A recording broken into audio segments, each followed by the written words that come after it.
Kusariri-san, the apothecary, tends to a child's scraped knee, reassuring him that it's disinfected and fine. The boy is amazed that it no longer hurts, and Kusariri-san advises him to be careful while playing. The children gratefully thank the kind apothecary. Kusariri-san waves goodbye as he continues on his way. While checking his shopping list, Kusariri-san wonders where to start his errands for the day. The local pawn bazaar owner calls out to him, saying he's just in time. The apothecary asks if his back pain is acting up again, but the owner denies it. The owner urgently beckons him to come over for a moment. Confused, Kusariri-san follows him inside. The owner leads the apothecary into a cluttered back room, suggesting he might find what's inside useful. He explains that an important person pushed a troublesome thing onto him. Kusariri-san stops as he sees a figure in the darkness. Kusariri-san's eyes widen in shock. He sees a severely injured elf. Her gaze is distant and empty. Her body is covered in wounds and rough bandages. The shop owner nonchalantly explains that she is an elf who was used to the point of exhaustion and then simply discarded. The owner mentions the rumor that an elf's body can be used as an ingredient for a universal remedy, but he lacks the right connections. He asks the apothecary for his opinion. Kusariri-san kneels down to examine the elf, who flinches at his approach. Her fingernails have been ripped off and her body is covered in whip scars. Her teeth are gone save for the back molars. Her remaining eye is unresponsive. He quietly asks if she can hear him, appalled by the cruelty she has endured. He discovers pierced holes in both her ears. He knows that with such extensive wounds, her internal organs cannot be intact. The apothecary feels a sense of urgency, believing he must treat and protect her. As if responding to his thoughts, the elf weakly whispers that she wants to go home. Her simple wish to go home resonates deeply with the apothecary. His expression hardens with resolve. The shop owner asks what he will do, musing on how many times her wish must have been trampled upon. The owner callously suggests the apothecary buy her to use as material. He offers to sell her for less than a cow or a horse. He coldly states that he doesn't want her dying in his shop. With grim determination, Kusariri-san makes his decision and declares, "I'll take her." The elf looks up, seemingly comprehending his words. The shop owner is shocked that Kusariri-san intends to carry the elf himself all the way from the other side of the mountain. He covers the frightened elf with a cloth. The apothecary gently reassures her that he won't hurt her and will hold her securely. The elf stares at him with wide, uncertain eyes. Kusariri-san wonders how she is perceiving this strange turn of events. He resolves to help this girl. Kusariri-san grimly concludes that she has become far too accustomed to being treated as an object. With the elf secured to his back, he leaves the walled city behind. He journeys through the wilderness, carrying the elf on his back. He informs her that they are taking a shortcut and tells her to hold on a little longer. The elf remains silent, her face partially hidden. Wiping sweat from his brow, the apothecary feels the strain of the journey. He notes that nightfall is approaching, and if they leave in the morning, they'll arrive before noon. He decides they will rest for the night. He tells the elf he's going to remove the cloth, and she startles, weakly muttering about home. Kusariri-san tells the elf to wait while he prepares some food. He observes that her expression has improved slightly since leaving the city. He speculates that it might be because elves have lived in deep forests since ancient times. He cooks a porridge over the fire. He tastes it to ensure it's soft enough for her to swallow without issue. The elf sniffs the air, catching the scent of the food. The apothecary notes that she seems able to perceive smells. Kusariri-san brings a spoonful of food to her. He tells her to take her time. She tentatively accepts the food. The porridge dribbles from her mouth as she eats. Kusariri-san panics, asking if she's okay and if the food is still hot. He watches her with concern. However, he sees that she is simply chewing slowly, a single tear rolling down her cheek. The elf continues to eat, slowly chewing each spoonful. Kusariri-san watches her and gently asks if the food is good. A tear escapes her eye as she eats. The bowl of porridge is left half-eaten. The apothecary gently wipes her mouth and tells her they should stop for the day. As she rests, the elf sheds a quiet tear. Night falls over the forest. Later that night, the elf begins to moan in pain. Kusariri-san checks on her and finds she has a very high fever, wondering if it's from exhaustion. He worries it could be inflammation from her many wounds or even a deadly infection that has reached her organs. Determined to treat her symptoms, the apothecary prepares a brew with antipyretic and antibacterial properties.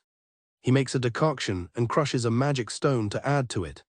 Knowing the taste is unbearable, he adds honey and salt to make it easier to drink.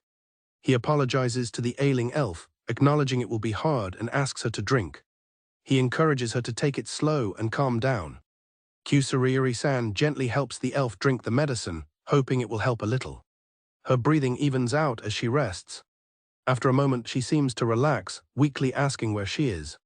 Hearing her speak, the apothecary is relieved and reassures her that she will surely be able to go home. He tells her that for now she must rest. He gently places a cool cloth on her forehead as she closes her eyes.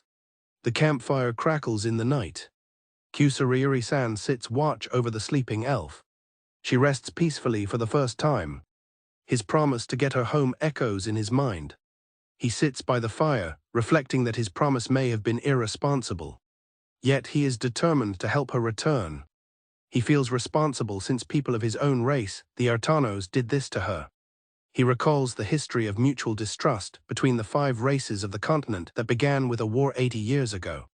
He knows many don't see it that way, like the bazaar owner who mistreated the elf without realizing his own cruelty. He thinks the worst are those who look down on others. They don't even consider them to be a person. His eyes widen as a dark memory surfaces. He is suddenly gripped by a horrifying vision from his past, seeing ghostly hands clawing at him as a skull whispers the word murderer. His own hands appear bloodied in the vision. Screaming, accusing skulls echo the word murderer. The apothecary snaps back to reality, looking at his clean hands. As the sun rises, he sits by the still sleeping elf and wonders if it was all just a dream. The elf's eyes flutter open as she wakes. Her eye reveals a spark of awareness that wasn't there before. Kusariri-san greets her with a gentle good morning and tells her he's going to lift her. He notes that her fever seems to have gone down, but they still can't let their guard down. He looks at the elf, thinking of her wish. He wonders what he can do to fulfill it. He resolves that the best thing he can do is treat her, so she can regain a life as close as possible to what she had before. He pushes aside the haunting echoes of his past. Even so, he is determined. He tells her that she is deeply wounded, not just her body but her heart as well. He wants to help her heal completely. The reflection of the apothecary appears in the elf's eye as he explains that he wants to give her a name filled with a wish. Taking her bandaged hand, he gives her a new name, Risur. He promises that just as her name suggests, he will heal her and she will be reborn. A new light shines in Risur's eye. The apothecary announces that they will eat and then continue on their way, as they should reach his workshop today. The morning porridge bubbles over the fire. With a gentle smile, he announces that the food is ready. He calls her by her new name, Risur-san. Thus begins the long and arduous battle for Risur's recovery, with the apothecary by her side. As the sun shines down, he invites her to eat. Kusariri-san, carrying Risur on his back, arrives at a small settlement, telling her this is her new home where she will live from now on. Inside, Kusariri-san sets the dazed Risur down, confirming that this is her new home. He decides the first thing to do is give her a bath. Getting flustered, he quickly excuses himself and asks her to wait. Kusariri-san steps out to a neighbor's house, where a young girl greets him enthusiastically. She asks if he brought her sweets, but he apologizes, explaining that something urgent came up. A woman, Ain-san, chides her daughter for being selfish and apologizes to Kusariri-san on her behalf. He reassures her it is fine and explains that he actually has a favor to ask. Ain-san finds it unusual for him to ask for something. She provides him with a set of her old clothes, chosen because they are easy to adjust. He gratefully accepts them, and she offers further help if he needs it. Back at his home, Kusariri-san fills a tub for a bath. He explains to Risur that he will be washing her body and must first remove her clothes. As he begins to untie her rags, she lets out a small, startled cry. Kusariri-san notices that Risur shows no reaction at all, even when undressed. Seeing the horrific scars covering her back, he wonders how much she must have suffered, his expression hardening with anger. The scars that cover her back seem to resurface like memories of malice. There are also bruises from being tightly constricted with extreme force. Most chillingly, there are imprints of human fingers around her neck. Rage builds within Kusariri-san as he takes in the extent of her injuries. He wonders who could have possibly done this to her. He tells himself to stay calm. Focusing on what is necessary, he carries her from the bath. He lays Resur down and begins to treat her external wounds. He applies a herbal-based ointment to the scars to speed up the healing process. Then he places a piece of cloth soaked in slime fluid on top. He determines that the dressings will need to be changed every 3 days. He decides it is time to put some clothes on her. He finds a woman's comb among the clothes, suspecting Ainsan included it as a thoughtful gesture. He then gently combs through Resur's hair.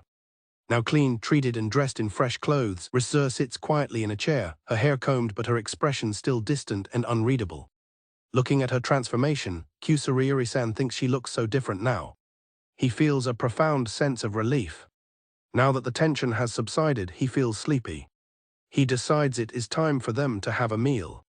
He returns with food but notices something is wrong. He sees that Resur is trembling. He initially worries she is cold or has a fever again. Then he has a sudden realization and asks if she is holding it in because she needs to use the toilet. He rushes her to the toilet, apologizing for not paying attention.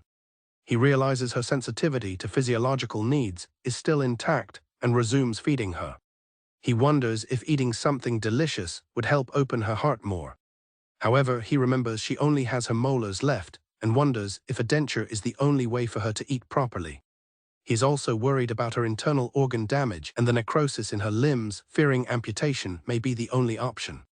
He contemplates asking another person for help, since they are also a doctor. Seeing she is tired, he decides to carry her. He gently tucks Resur into bed. Watching her sleep, he feels that she has finally found some peace. He wishes there was a medicine that could fix everything, including Resur's eyes and limbs. He suddenly remembers the high potion, a secret elixir that enables physical regeneration. He recalls that another person told him high potions do exist, unlike the absurd rumors of a universal elixir made from elves. He considers creating the potion himself, but knows it is beyond his current means and knowledge. Unwilling to take unnecessary risks, he kneels by her bedside, filled with a grim determination to find a way to help her. Kusariri-san entrusts a letter to a carrier crow, counting on it for delivery. He informs Resur that he will be working close by. He reflects that since he grows the ingredients for his medicine, he cannot neglect the garden. Resur watches him from a distance. Tears well up in Resur's eyes. Reminded of the smell of the forest and her home, she begins to cry. Hearing her sobs, Kusariri-san stops his work. He looks back toward the house, his face etched with worry. A young girl bursts in, calling out for Oji-san. Kusariri-san greets her as Moan and asks if she's helping with deliveries, which she confirms is just for today. Moan looks on with wide, sparkling eyes. Moan excitedly recognizes Resur as the patient Kusariri-san had mentioned. She asks for permission to speak with Resur, and Kusariri-san agrees. He hopes that interacting with someone other than him could be a good stimulus for her. Moan sits down next to the silent Resur. Using old texts as a guide, Kusariri-san decides to start making a denture. He begins meticulously carving boar tusks to form the teeth. Sitting with the silent elf, Moan turns and asks Kusariri-san why Resur does not talk. Kusariri-san pauses his work to consider the question. He replies that maybe Resur is still looking for a reason she wants to speak. Moan's eyes light up as she gets an idea. Moan proudly presents a transformed Resur, now adorned with a beautiful flower crown she made. He silently admits to himself that Moan is very skilled and the crown is indeed pretty. Moan cheekily suggests that Resur will be his wife, causing Kusariri-san to panic. He frantically explains that she is a patient he's trying to heal, but Moan reminds him that he called her pretty. With a cheerful wave, Moan says goodbye to Resur. Resur sniffs the flower crown as Kusariri-san reflects that her heart must be healed little by little through such moments. He continues to tend to her various injuries. He remembers checking her heartbeat, noting how weak it was. Finally, the new denture is complete. Wiping his brow, he acknowledges the job is done.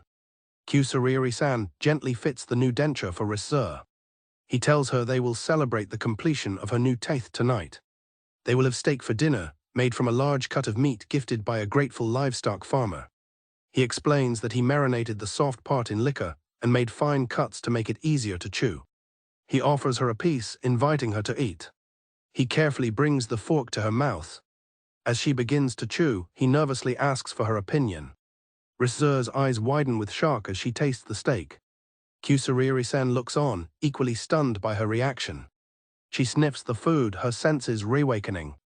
He reassures her that there is more food and tells her to eat slowly, as it's been a while since she's had a solid meal. She eagerly accepts another bite. She chews slowly, savoring the taste. Tears begin to fall from Riseur's eyes as she continues to eat. Kusariri-san watches her emotional reaction. He gently asks if it's delicious. He looks at her with a gentle expression. He tells her that the simple act of being able to eat is a source of happiness. He continues to feed her as she cries tears of relief. Since that day, Riseur began to show signs of gradually regaining her sensitivity. Kusariri-san felt it was a good sign, thinking she might be able to speak sooner than he thought. However, a dark and ominous change suddenly occurs. He notes that her appetite has been increasing lately. He tells her he is making a beef stew for the day. Suddenly, she lets out a violent cough and collapses, shocking him. He screams her name as she lies collapsed on the floor. Holding her, he wonders what is happening and why her health, which had been stable, suddenly worsened. He notices her chest is turning red. She is having spasms and cannot breathe well. Her eyes are completely bloodshot. He realizes with horror that this is neurotoxic venom from an obsidian spider. He wonders when she was poisoned, knowing that no one in the village would have access to it. He deduces that it must have been her former master who poisoned her. Cursing, he frantically begins preparing an antidote, believing it is not too late, and swearing he will not let her die. Frantically working to save Riseur, Kusariri-san prepares a mixture of ground charcoal and senna to counteract the poison. He administers the emetic, calling her name as she drinks. He urges her to purge the venom from her system, while wondering who could have poisoned her and why. After Riseur vomits, Kusariri-san discovers something unexpected. He finds the source of the poison, not a pill but a tough, shell-like object. He theorizes it must have been in her stomach for a while, slowly dissolving to release its deadly contents. Upon closer inspection, he finds the object covered in markings written in an ancient language. He is horrified to realize they are cursed markings. In a fit of rage and disgust, he crushes the vile thing. The perpetrator used a delayed effect method, a malicious act designed to ensure they were long gone when the poison took hold. The intent was simply for her to die somewhere else, so it would not be their problem. The sheer evil of it fills him with fury. A woman looks upon the ailing Riseur with deep concern. She remarks that Riseur is not looking good, while a young girl weeps at the sight of her. Kusariri-san, now equipped for a journey, explains that it was a monster's poison, and he must leave to gather ingredients for an antidote. The woman agrees, promising that she and the girl Moan will take care of Riseur while he is gone. He promises to return within 3 days and hands her a list of instructions for Riseur's care. He gives a final, grim instruction: if Riseur takes a turn for the worse before he returns, they should handle the funeral preparations. The woman solemnly agrees, understanding the gravity of his request. She watches him go, addressing him as sensei. Sensing his despair, the woman grabs his arm and tells him with conviction that it will be fine. She urges him to focus solely on his part of the mission. She promises they will make sure to take good care of Riseur. The woman is certain that Riseur will hold on until he gets back. She confidently tells him to leave everything to them. Visibly moved, Kusariri-san offers his sincere thanks. He takes one last look at the unconscious Riseur. He promises that he will definitely save her. He begs her to wait for his return. Kusariri-san begins his urgent quest for the antidote's ingredients. He gathers mandragora root. He also mines for element-converting mana quartz. Finally, he ventures into a dark forest for the last component. He arrives at a dark cave, knowing he needs a sample of the original toxin from an obsidian spider's innards. He recalls having previously spent days tracking these creatures. He thinks to himself how that reconnaissance mission is now proving invaluable. He takes out a bow and arrow, reflecting that it has been a long time since he wielded a weapon. Despite the time past, the feeling of holding the bow is unexpectedly familiar. He ventures into the darkness of the cave. Using a small orb of light to illuminate the cavern, Kusariri-san proceeds cautiously. He is certain a spider will be nearby. A glint of light reveals what he's looking for. His light reveals the telltale sign of its lair, massive, sticky webs.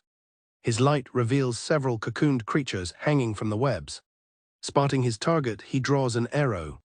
His focus sharpens as he takes aim. Suddenly, a monstrous obsidian spider descends, its many eyes fixed on him. With no time to waste, Kusariri-san steals his resolve, apologizing for the intrusion before preparing to strike. He lets an arrow fly. The arrow strikes the giant spider. He is haunted by the thought of what would happen if he were to fail. He is driven by the image of what would happen if he failed. The spider retaliates, forcing him to dodge as he curses under his breath. He acknowledges that his old fighting skills are rusty.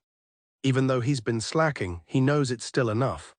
He pushes aside thoughts of his past, knowing it is unrelated to this. He must focus only on the present need to stay sharp for Rizur's sake. Pouring his energy into his weapon, Kusariri-san draws his bow and chants an incantation. A magical circle appears as he unleashes a powerful, glowing arrow. The magically charged arrow streaks through the air, piercing the giant spider with overwhelming force. The powerful shot hits its mark, obliterating the monstrous creature in a decisive blow. With the spider defeated, Kusariri-san wastes no time. He quickly harvests the innards he needs for the antidote. His mission successful, he declares he is heading back to Rizur. Having returned, Kusariri-san quickly prepares the antidote. He carefully applies the finished remedy. As two concerned onlookers watch, he apologizes to the unconscious Rizur for the wait. He gently applies the antidote to her bandaged chest, reassuring the pained Rizur that she will be fixed up soon. Throughout the night, Kusariri-san sits vigilantly by Rizur's bedside. He watches over her as she lies unconscious in bed. Rizur occasionally moans in pain. Kusariri-san looks on with deep concern. He notes that her breathing seems to be back to normal. The redness on her chest has also subsided. Holding her hand, he feels a sense of relief, believing the worst is finally over. He tightly grips her hand, telling her it's okay. Overwhelmed with emotion, he reassures her that she is going to be fine. In the depths of her consciousness, his words seem to reach her. But a flicker of consciousness returns as her eye opens to the void. In her mind, Rizur feels herself sinking into a dark abyss, entangled by thorny vines. A light breaks through the darkness as his reassuring voice echoes in her mind. A hand reaches out to her, promising she will be fine. The image of his saving hand is reflected in her slowly focusing eye. Back in reality, light streams into the room. Rizur lies in bed, her eyes now open and aware. Kusariri-san is startled by a sudden light. Rizur weakly calls out his name, confirming she has awakened. Rizur murmurs, still disoriented from her ordeal. Overcome with relief, Kusariri-san tells her that she has finally woken up.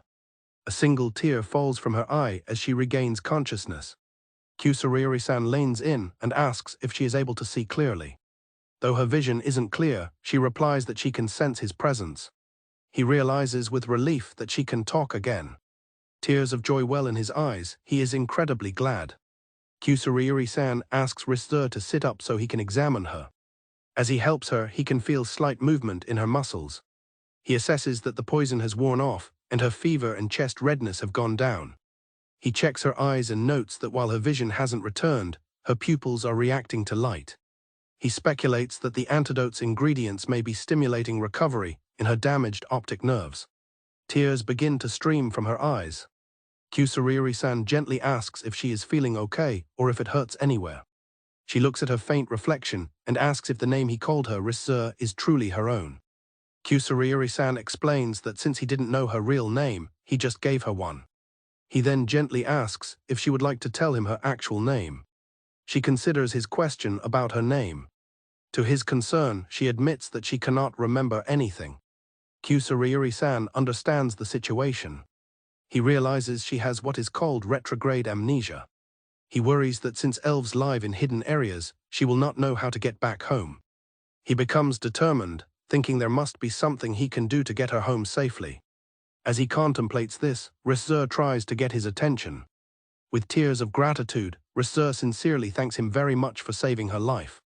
Her heartfelt thanks shake Kusariri-san from his worries. He realizes she is right and questions why he was being so pessimistic. With renewed determination, he addresses her as Rizur-san. He looks her in the eye and makes a new vow, telling her she will be fine because he will make sure to fully heal her. A new vow is made, marking the start of her rehabilitation. A kind woman expresses her relief that Risur is recovering. She offers to bake a cake to celebrate and asks Risur if she likes sweets. Risur happily confirms that she does, much to the delight of a little girl who cheers for cake. Kusuriuri-san offers to help the woman he calls Ain-san. However, both the woman and the little girl forcefully tell him to sit down and rest instead. The woman points out that he is always losing sleep. The little girl agrees, noting the bags under his eyes. Looking exhausted, Kusuriuri-san wonders aloud if he really looks that bad, and the two ladies firmly agree. The woman says she was worried he would collapse too, especially since Risur had just woken up. As he sits, someone hands him a steaming mug. The woman gently tells him that everyone needs a bit of help sometimes and that he should leave things to her. Kusuriuri-san reluctantly agrees to take her up on the offer, thanking her. Kusuriuri-san sips his drink, taking a moment of respite. He gazes at Risur, who is enjoying the company of the woman and child. A quiet, peaceful moment settles over them.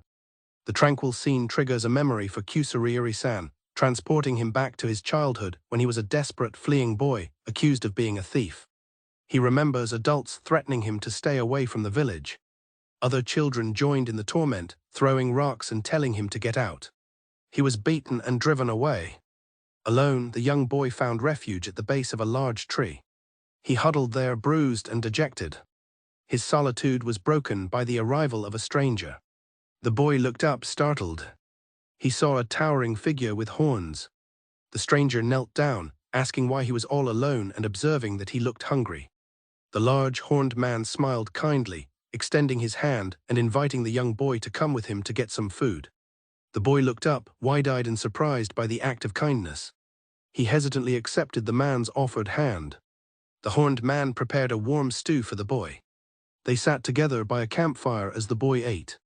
As the boy ate ravenously, the man gently reminded him to eat slowly. The memory of the horned man asking if the food was good echoes in his mind. In the present, the little girl offers cake to Risur. She asks Risur the same question, as Kusuriuri-san watches them, lost in thought. Risur's face lights up with joy as she tastes the cake, exclaiming how sweet and delicious it is. Kusuriuri-san watches her reaction with a deep, somber expression. The memory of his younger self, crying with relief as he declared the food was good, surfaces in his mind. In the present, the woman laughs, telling Risur that seeing her happy face made all the effort worthwhile. Kusuriuri-san acknowledges to himself that he used to be the same. He sees the parallel between the horned man saving him and him now saving Risur. He reflects that he is only alive today because of someone else's kindness. As the others talk in the background, Kusuriuri-san's messenger crow, Kurasuke, flies to the window. The crow knocks on the window pane, getting his attention. Startled, Kusuriuri-san turns toward the sound. Kurasuke deposits a scroll on the windowsill. The woman asks what it is, and Kusuriuri-san explains it's a reply from an old friend about Risur. He begins to unroll the scroll. The letter states that it has been a long time since the sender examined an elf's body.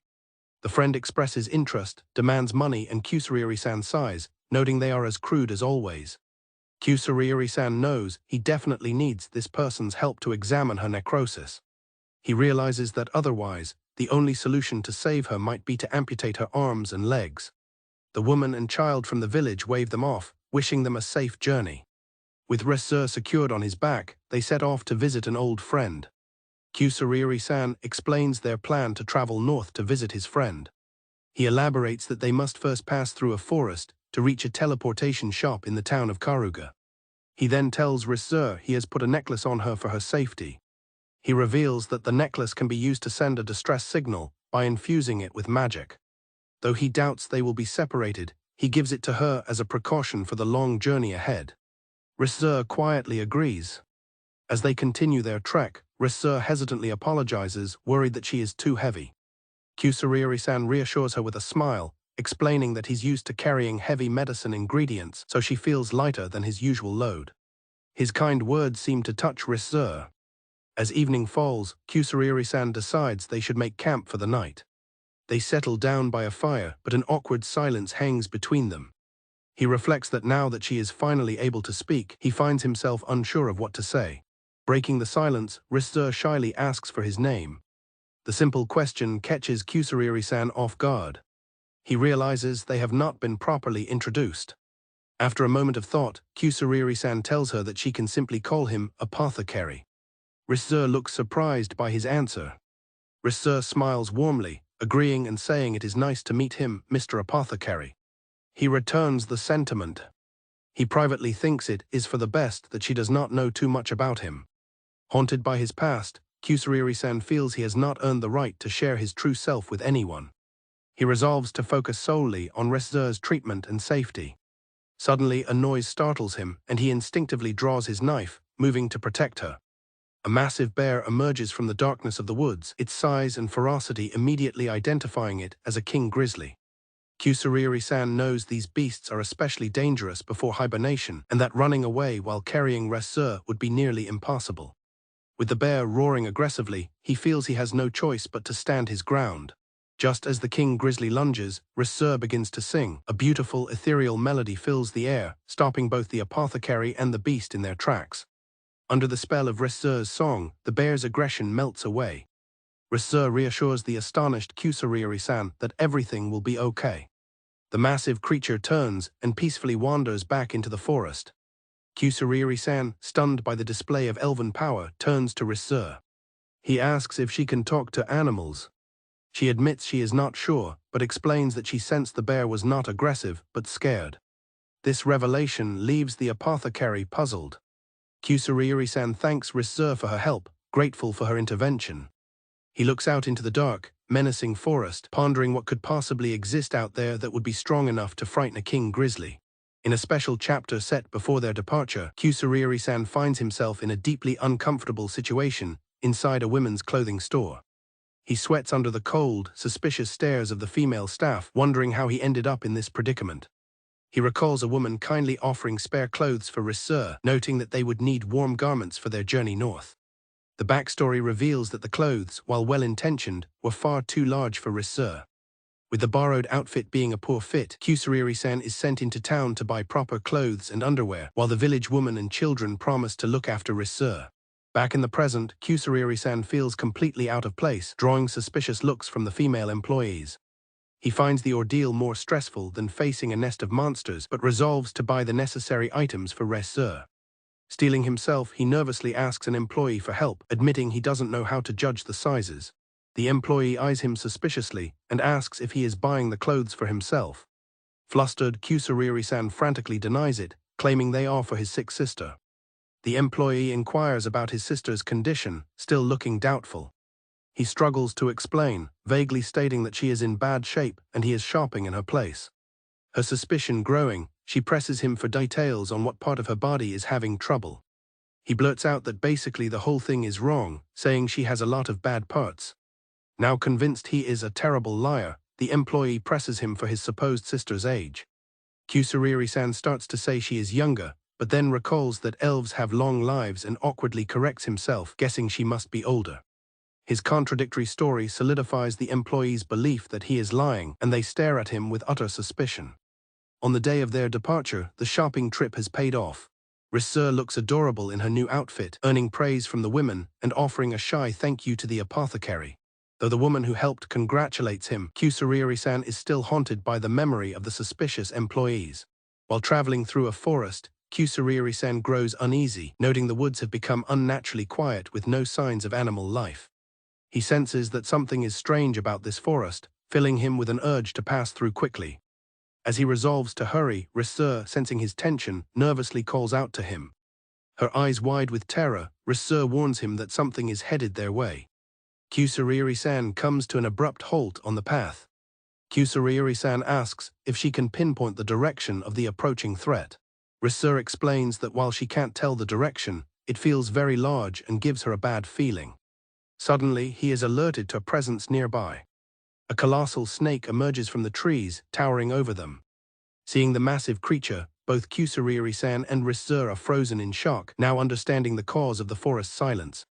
He identifies the creature as a mutated variant, likely what scared off a bear they encountered before. Realizing the snake has seen them and that he must fight, he prepares himself. He quickly downs a strengthening potion he had saved for emergencies. He tells Dronzer to wait there for a bit while he handles the threat. He then uses a spell to cause his blade to vibrate with magical energy. Kusariri-san and the giant snake lock eyes in a tense standoff while Dronzer looks on in fear. With incredible speed, Kusariri-san lunges forward, his magically enhanced blade aimed at the giant snake's head. He unleashes a powerful strike, slicing into the serpent's flank. He swiftly dodges its counterattack, moving to reposition himself. He lands on the creature's back and drives his blade deep into its flesh. The snake hisses in pain and thrashes violently. The force of the movement throws him off, but he lands ready for the next move. His hand is bleeding from the force of his attacks, but he remains focused. The enraged serpent rears up, ready to strike him down. He prepares another magically charged attack, determined to end the fight. He leaps into the air and brings his weapon down with immense force. The devastating blow lands, ending the creature's life. The battle is over, the giant snake lies slain in a brutal display of force. The effects of the strengthening potion wear off, leaving Kusariri-san exhausted and catching his breath. He stands over the defeated creature and wipes his blade clean. His injured hand trembles from the intense exertion of the fight. Kusariri-san returns to Dronzer, apologizing for the wait. She looks up at him, still shaken from witnessing the battle. He kneels to reassure her that it is safe now, explaining that he had to act to protect nearby villages. He examines the wound on his hand and decides that despite it not looking too bad, he should use an antidote just in case. Seeing his injury as he tends to it, a concerned Dronzer asks if his wound is going to be okay. Kusariri-san dismisses her concern with a smile, telling her it's just a scratch and that they should press on. Relieved by his reassurance, Dronzer agrees. She reflects on his actions, thinking to herself that he is the same kind apothecary as always.